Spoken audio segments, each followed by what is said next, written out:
We're not broke. We're just done paying luxury prices for low-value lives. If you feel personally attacked by that sentence, then good.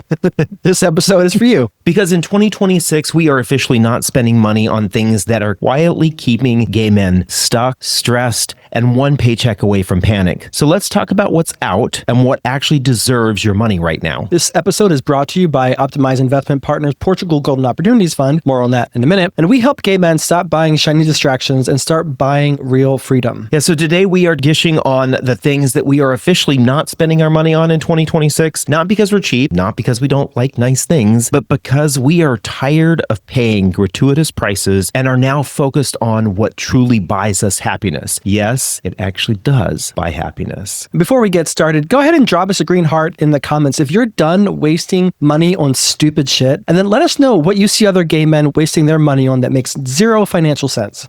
So the first thing that we're not spending money on are brand new phones every year. The reality is your phone still texts, it still scrolls, and it still doom scrolls, which is probably how you found us in the first place. The truth is, John and I are recording this episode on our iPhone 11. Get that, iPhone 11 Pro Maxes that still work fabulously. I mean, look how good I look in this video. I mean, the truth is, when we're updating our phones, oftentimes all we're getting is maybe another camera and more memory and more speed. And how much memory do you need? Stop downloading all that porn. And the speed, our fingers can't even keep up with it. Buying a new phone every year is just like subscription culture in drag. The next thing we're not spending money on are seasonal holiday decorations and new home goods. I mean, we do love home goods and TJ Maxx. They're fabulous. We just don't need to go there all the time. We don't need to rush out and redecorate our home every year when Sherwin-Williams comes out with the color of the year. The truth is, this pillow right here, it works in the spring and the winter. Holiday capitalism, it wants your wallet festive, but it also wants it empty. Our homes are made for living, not for creating seasonal influencer content, and we create content. Big chain quick casual is also a no-go for us. Chipotle used to be affordable and high quality. Now we're paying $17 plus an hour of our time to afford it, and the quality of big chain quick casual restaurants has dropped precipitously. We've been to Chipotle from New York City to Denver, Colorado to Toledo, Ohio, and they're trashier, dirtier, and the quality is lower than ever. And we say this as Chipotle stockholders and diners of the original Chipotle in Denver way back in the day. Rather, we'll cook at home, pack our lunch, or dine somewhere where it actually feels worth it. All right, so the next thing that we are not spending money on is designer clothes. It's so basic.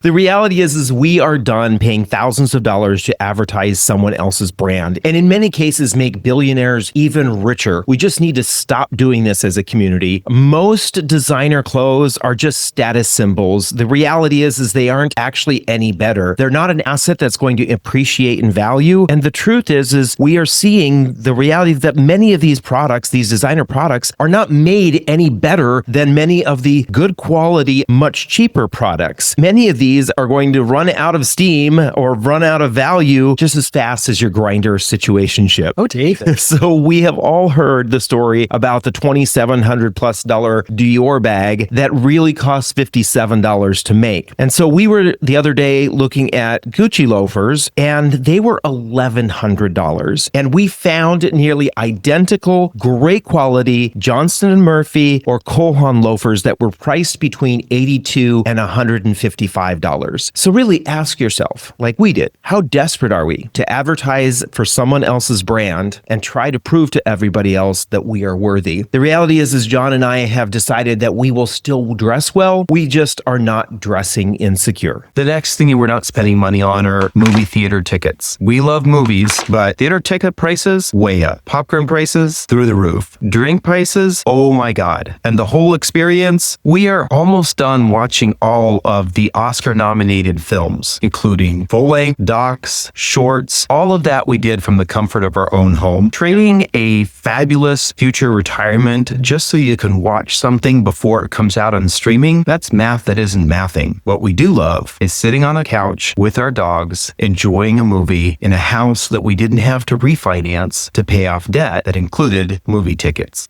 We're also not spending our money at curated thrift shops. Thrift shops who are charging designer prices for curated used clothing, a hard pass. We love sustainability, but we don't like resale delusion. Facebook Marketplace, yard sales, they're still elite, but we don't need to spend a premium just because Buffalo Exchange curated used clothing for us. Next is low monthly payments and buy now, pay later. These are sneaky and dangerous. What's interesting about these is that they actually chain us to our spending rather than allowing us to build. They normalize debt. They normalize this idea that it's okay to just continue to make payments for the rest of our lives. They also normalize not looking at what things truly cost. So for us, when we do the math and see how expensive these things really end up being, we give it a hard pass.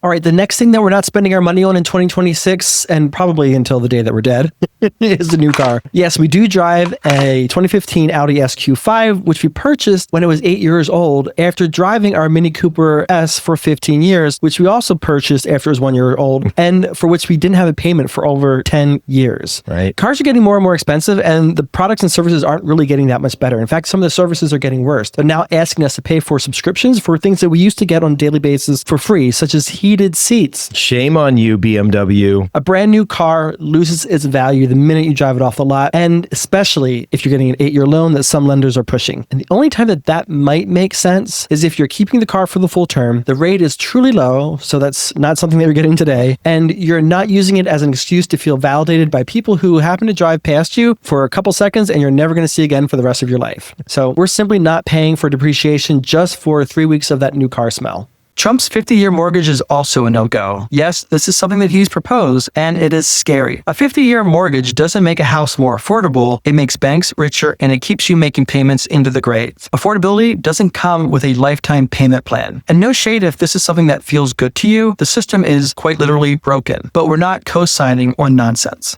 The next thing is buying things just because we can afford it. This is a big one. Just because we get approved doesn't necessarily mean it's a smart spend. Just because we can afford it doesn't mean that it's actually building wealth for us. Just because it fits our budget doesn't necessarily mean that it fits the lifestyle or the life we are trying to create.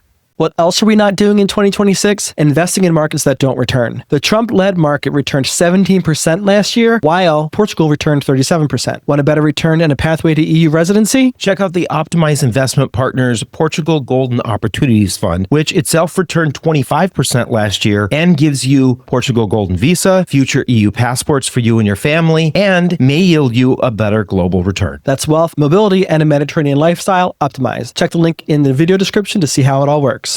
And finally, we're done taking the gay swag. This is going to hurt some people's feelings, but we're all adults here and we care about the environment and we want to stop filling our landfills. None of us needs another rainbow rubber bracelet, another plastic pride flag, another beaded necklace made of plastic. It's fun today, but it becomes pollution tomorrow. So we hope that companies who support the community stop buying this stuff. We hope that people who are in the streets at pride parades stop taking the stuff. And ultimately, we hope that producers of the stuff stop making it. If companies want to make contributions to the community, make bigger contributions to local LGBTQ plus charities, because God knows after Trump 2.0 year one, they need it.